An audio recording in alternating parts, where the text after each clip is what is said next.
now been demoted because I'm a remote employee and you want somebody in office. I mean, there wasn't even talk about whether or not there was an opportunity for this individual to come into the office or whether they were simply Yeah, demoted. absolutely. Yeah. That part was missing. And I just don't think it's appropriate for me to be coming in interviewing my replacement, essentially. No, absolutely. I mean, is it even legal to demote someone in those circumstances, or do we just have not? We don't have enough information to tell. Yeah, based on the information that was provided, no, there's nothing illegal about it. Mm. It just, you know, Mm. Is doesn't it look right. is it another example of the psychological tactics we were just talking about in terms of making people uncomfortable so they leave potentially? It absolutely could be. Yeah, it's just Mm. kind of, not performing somebody out, but in essence, treat them in such a way where they end up wanting to leave because this individual says in his post, I'm actively looking for another job.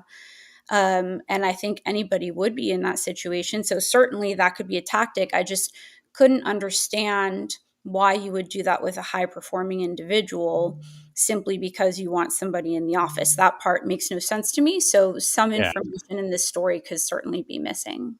No, absolutely. And just to flip this a little bit, because I've known circumstances where someone's been leaving a job for a positive reason.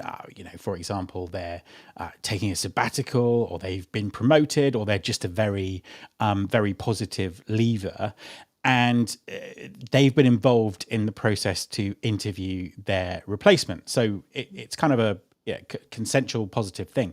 Is that good though? Is it good for someone to interview for their replacement under any circumstances?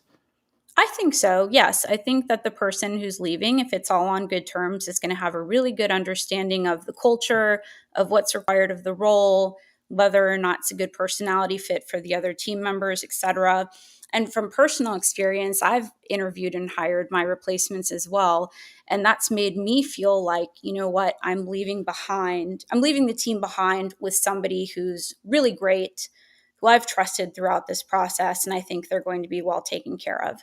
There's nobody who knows better what's required of the job and how to fit into the role than the person who's in it. Mm, If they're a good performer, mm. and so any organization should absolutely be taking advantage of somebody who's still in role who can do that for them.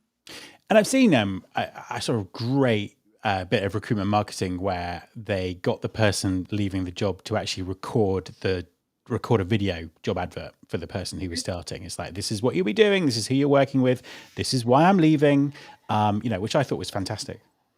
Yeah, and it's a great resource for the candidate as well, because then they can ask some more candid questions about what to expect in the role, what challenges they might have, what's great about it, what's not. And if the individual is honest, then that gives that person the opportunity to also decide whether it's a good fit for them.